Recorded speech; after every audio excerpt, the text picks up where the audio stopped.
darkness as your ally. You merely adopted the dark. I was born in it, molded by it.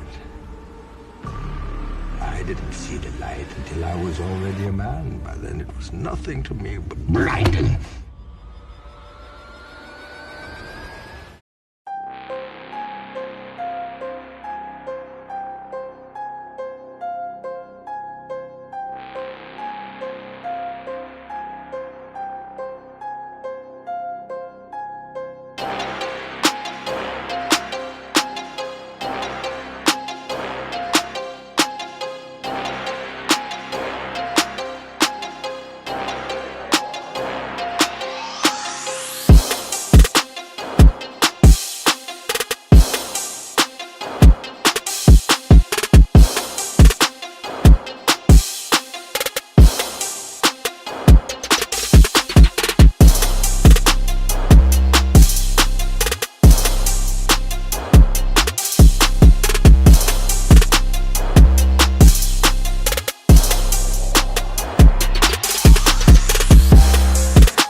Everybody, I'm gonna get right into this like I do with all my other videos. Me personally, I'm tired of seeing all these scams, Facebook, Instagram, YouTube. They go something like this. 5 years ago, I didn't have $1 to my name. 4 years ago, I took everything I had and I invested into a trucking company. 4 years later, I'm a self-made millionaire. For a low fee, I can show you what I did from 4 years ago to today to get to where I'm at. Click the link below and subscribe. I'm not with that, man. And I feel like this whole quick come up thing that these people are beating a lot of people over the head with is a scam. It's a scam for them to make a quick dollar. I don't know if y'all remember back in the day there was this thing called 5 links. I know they had it back where I'm at. I don't know if they had it where y'all at, but just these little scams. And trucking's not a scam industry. Trucking's obviously, for me, my personal opinion, and many others, it's the backbone of America. It's what keeps this country running. Without us, this country doesn't operate. But the idea that you get in this industry and become rich like that, it blows my mind. That's a scam. That's not true. That's not correct information. That's false. You don't get into this industry and get rich overnight. You don't get in this industry and get rich in the first year, 2, 3 years, 4 years. This industry is more than just going on a load board, finding a load, going, picking it up and delivering. There's more to trucking than just that, than just sitting in the seat and driving all day. It's more to a lot more to trucking than that. So I'm gonna just talk about a few things, right? You've been doing some, hearing different things, seeing different things, and you say, okay, you know what? I want to take some money and put into trucking. I want to get into trucking. The first thing I would tell you to do is research the industry. Do some research on trucking. And I don't mean just trucks. I mean the industry. Do some research on what's going on in the trucking industry right now. Different rules and regulations that's being talked about in Washington. Because rules and regulations also dictate how you make your money, how much money you can make. And when I say how much money you can make, I'm not saying that there's a cap on what you can make, but different rules and regulations like hours of service. They tell you can only drive a certain amount of time a day, so that can limit the money that you make depending on how you operate. So looking at things like that. If I'm empty, I'm empty right now, and I don't got no load, but I ain't got no hours, and there's a load picking up 10 minutes away from me. I got no hours to drive. If I drive, I'm in a violation. That's a DOT fine. I can't go pick that load up. Now somebody else that's an hour away from me, they can go pick that load up. Someone else that's 7 hours away from me, 8 hours away from me, they can go pick that load up. I can't because I can't move. I can't move my vehicle. That load might be a load that I need to get me back to the house. And if that's a hot load, they can't change the date to tomorrow or get me my reset. There's nothing I can do about that, right? And I'm not going to say there's different ways around and nothing like that. I'm not going to get into that. I know some of y'all that's been in the industry a long time, you may cut corners and say, well, who cares? Take off your E-log thing and drive over there. Who cares? Or just go out of surgery, whatever. We're not doing that. Legally, I cannot go and pick that load up unless I can do my 10-hour reset and they say, yes, you can come pick it up the next day after your 10-hour reset. But if they say no, I'm out of luck. So just do some research into this industry. Like I said, even looking at fuel prices is going up. Do research on different states and the fuel prices. You got to know about weights, load distribution. There's a lot to just driving a truck. Do your research, man. Do your research. Do extensive research. Not just pick up a book or just read something and okay, I think I know it. Nah, don't just talk to one person. Okay, I know it all. Because what that one person, that might not work for you. 1 and 2, they might not know it all. Just do some research, man. And after you've done your research, and I won't put a time frame on how much research you should do. I know a lot of guys, they get into trucking. A lot of guys become company drivers, right? They become company drivers so they can learn about trucking. They can learn the industry, learn the lanes, what lanes work best for them, what type of freight they want to haul. There's so much freight out there, from step deck to flatbed to van, reefer, car hauler, specialized. There's so much freight out there to haul, right? So figure out what works best for you. Where do you live? What's a good lane in your area? I live in Massachusetts, right? There's a lot of, let's use seafood as an example, coming out of Boston. That's going everywhere. A good lane for me, I would say Boston to Florida or Boston down south somewhere. It's a good lane. Florida for me is a great lane. That's the lane I run anyways. That's a great lane because it's 2.5 days to get down, 2.5 days to get back. I leave on a Sunday. I get back home Friday night. That's a good lane. I'm home for the rest of the weekend. And then sometimes that changes. I may leave on a Monday. Sometimes I'll leave on a Monday or Tuesday, and I'll get back home for Friday night. Just depends. But the point is, I'm home on my weekends. That's a great lane for me. So wherever you live, trying to figure out, what's a good lane for you where you live. What's good freight where you live. And looking at things like that. So like I said, just do your research on trucking. Spend some time, a significant amount of time doing that. So you do your research and now you say, okay, I got a pretty good idea what I want to do. This is what I want to do, right? Now we got to talk about getting a truck. First, I would assume that you already have your CDL license and you've been driving for a significant amount of time. I would hope anyone that wants to be behind this wheel have been driving for a significant amount of time. These things fully loaded is like an 80,000 pound missile.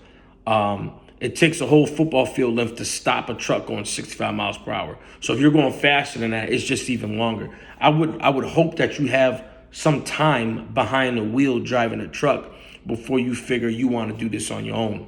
And again, that just goes back to the learning industry. Some guys go out, like I said, and become company drivers while they figure things out, and they're also getting the experience. I would highly suggest anybody trying to own their own truck or get into this to have some driving experience in a truck. So boom, you got all that stuff done, right? Going into this, I would say and this goes on the truck that you're trying to get, right? A first time person trying to get their own truck, get their own thing going on, I would say to at least have a minimum of 50, 60K, right? And I'm gonna show you how all that's gonna dwindle down, right? I would say let's just start with 60, right? 60, that's on a higher end, right? So you got 60,000. You say, all right, I done my research, I did this, I did that. I want to go get my truck. I want to start my thing. Cool. So first thing you got to do, well, you got to go get a truck. So you go get yourself a truck. A good starter truck. Trucks can range. I would say a starter truck can range from about 35,000 up to like 60,000, right? So that 30,000 mark, 35 to 60. That's a good starter truck. That's a good truck. That's a good solid truck. Now you got to look into the actual truck itself. Do your research on the truck. What type of truck is this? How's this going to do for fuel? You know, looking at the motors. The motors has a big input on that. You know, you go get you a big truck, big motor, a Peterbilt cat motor, you know, you're going to spend a lot on fuel. More horsepower, bigger motor versus something like a PACCAR motor or like a smaller type of motor, maybe a DD12 or Detroit motor, smaller Detroit motor or a Freightliner. I don't know what Freightliners have, but you got to look at the motor now and figure out what type of motor you got, because that's gonna go on your fuel. So now you got to look at stuff like that. What type of you looking at the horsepower, the gear ratios, you looking at everything on that, because that truck is going to be pulling your freight, and you want something that pulls your freight where you're not lugging. You want something that pulls smoothly, something where you're not always. It's like you're lugging it. You're going to be spending more fuel. So you got to look into the actual truck itself. What type of truck works best for what I'm hauling? What type of truck? Like, I wouldn't go get a Freightliner truck, and I'm just using Freightliner in general. I wouldn't go get a Freightliner truck with a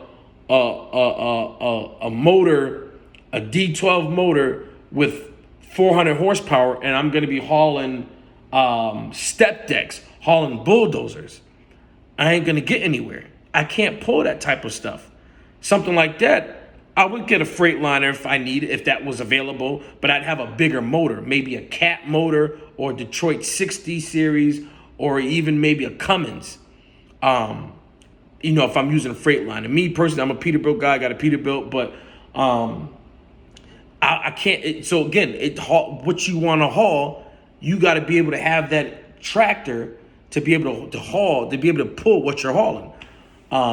So boom, got 60,000. You look at a truck. Say you find a truck for, let's say you found a truck for, let's say you found a truck for 45,000. Good, for 45,000, you found you a starter truck, right?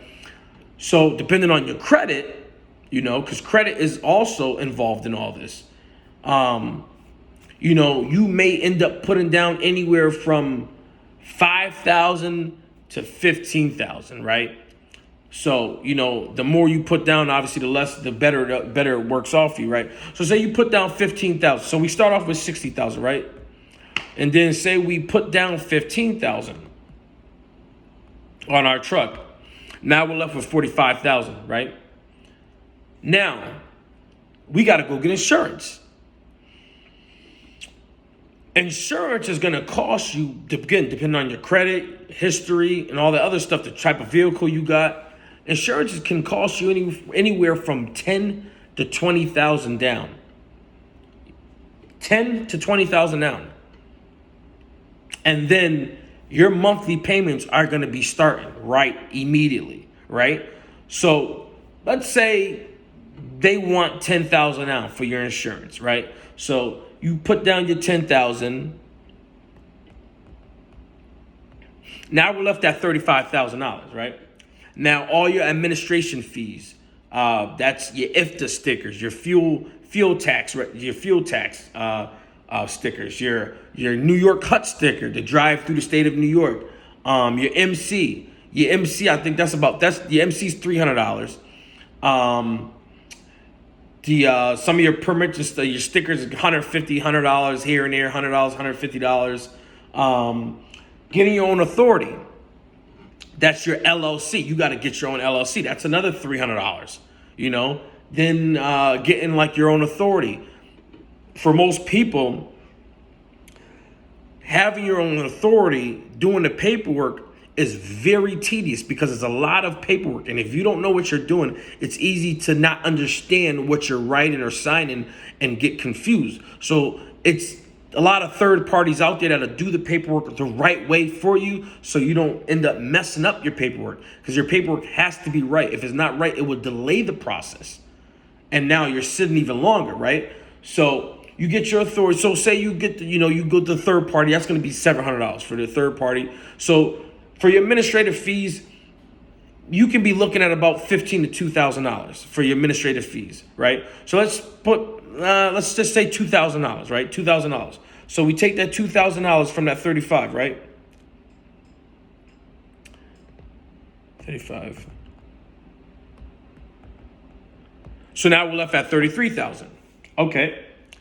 Now we got to go get a trailer. How we gonna haul our freight? We only got that part figured out. We got to get a trailer now. So boom. Let's just say we want a regular van trailers. That's another thing, like I said in the beginning, do your research on the type of freight you want to haul. Van trailers, you can only haul certain things. A reefer trailer, you can haul certain things. Step decks, flatbeds, and so on and so forth, right? So let's say we go get ourselves a van trailer. It's a standard van trailer, right? So we find a good, decent trailer for $10,000. Good, decent trailer that's just gonna get us up and running, get us some money making. So we go find ourselves a good trailer for $10,000, right? Now we're at $23,000. We got $23,000 left out of the $60,000. It's the $60,000 we started. Now we got $23,000. We've just spent about $30,000 in just that time frame. Now, the reason I said that a lot of that stuff is scam, that people talk about getting a truck is a quick buck, I've even seen people say they've gotten to trucking with $5,000. And I sat there and scratched my head. How? How did you get in? For that right there, what they don't tell you, these vloggers and these people that's trying to, get you to sign up for their stuff, you can't sustain with $5,000 in this industry. $5,000 ain't gonna get you nowhere. For them, maybe it did work where they were able to get into the industry. Maybe that did work for them. I don't know how, but maybe it did. But how did you sustain? Because you're not sustaining in this industry with $5,000. Here's why. In this industry, there's a thing called your MC number. Your MC number and your authority is what helps you get your freight. You have to have the MC number and your authority to get freight, right? A lot of these brokers will not take, you can't get a lot of these loads with under 3 months experience or 3 months having your authority MC number. You can't get a lot of freight having your authority under 1 year. A lot of these brokers want to see 2 years and up. So for the first year or so, you're going to be grinding, getting anything you can get. Now, some people got different, they've been out here for a while. They know different people, different people and whatever like that. But that's not everybody's situation. That's not everybody's story. Everybody don't know somebody that knows somebody. So for an average person that's just getting into this, your first year is going to be pretty much grinding it out, right? So by the time all this is paid off, all this stuff is paid off, and you finally got your truck, got your insurance, got your administration stuff going on, you're ready to rock and roll, you're now going to be sitting here looking for loads and going to be running into these brokers telling you, no, you haven't had your authority or MC number that long. So, but by that time, your truck payment is due. Your insurance is due. That first month, you really spent that first month getting everything in order.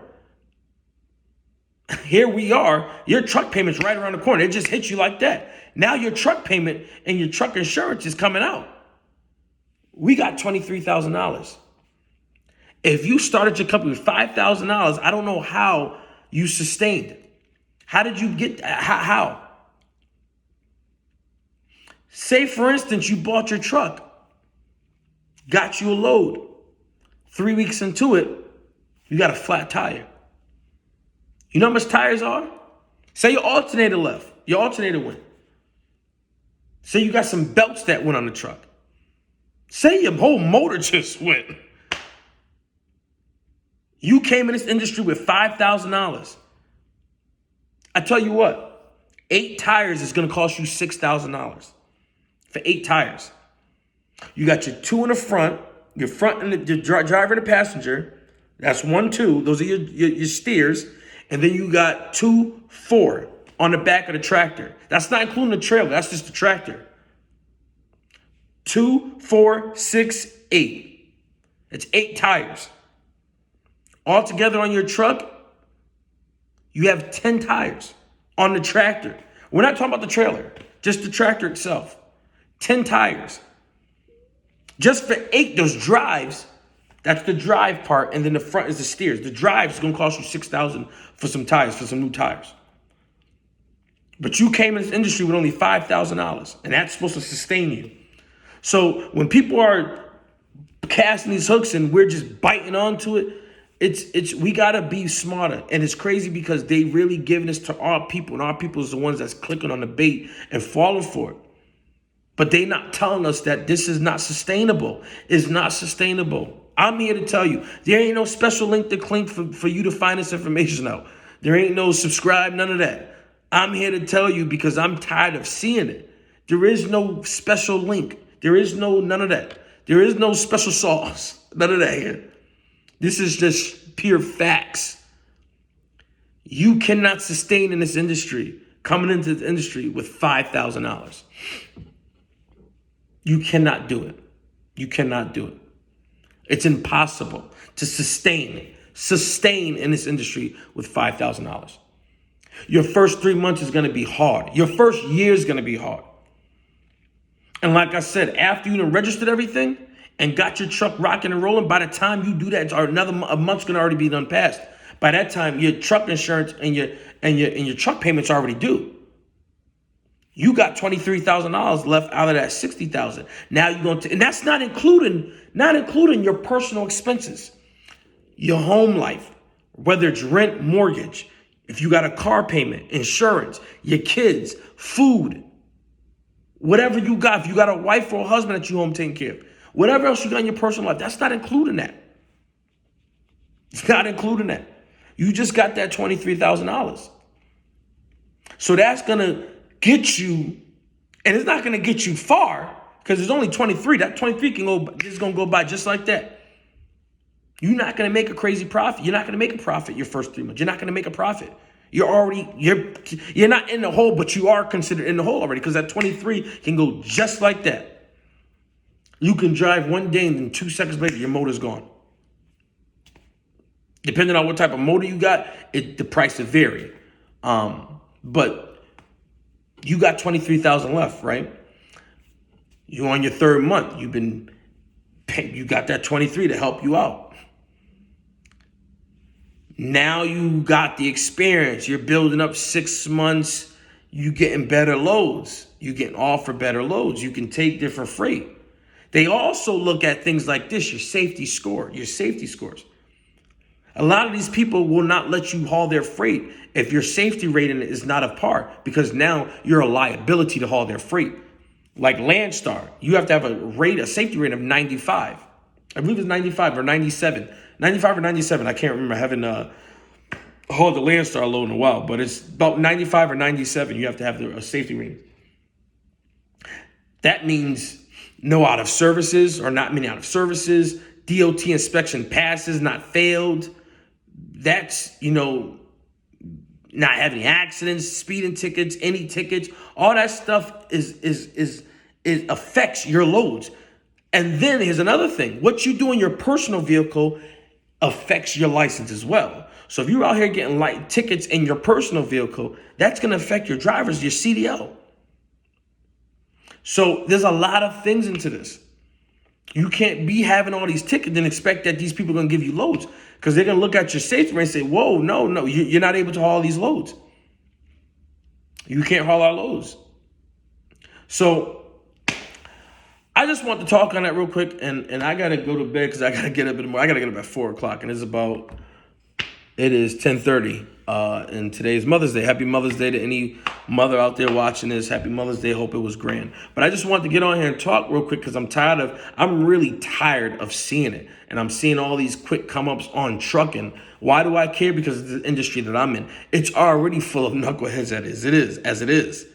Some of the stuff out here I see, you wouldn't believe. Some of the stuff from truckers, you wouldn't believe. There's a lack of respect out here. That's one of the biggest things out here. A lack of respect. No one respects anyone out here. And it's sad. It's sad. And the truckers that we're seeing now, it's wild. It's wild. And it's just getting worse and worse and worse. And so, yes, I care about it because this is the industry that I'm in. And I wasn't here when they were driving in the 60s and 70s and 50s and whatever, but they say back then to be driving, it was fun. It was this and that. You hear everyone say that. Now, you know, and I see it from myself. You see all these young guys out here, and it's just a lack of respect. That equipment, that truck that you buy is a representation of you. That truck you buy, your starter to your truck, is a representation of you. What you wear is a representation of you and your company, your brand.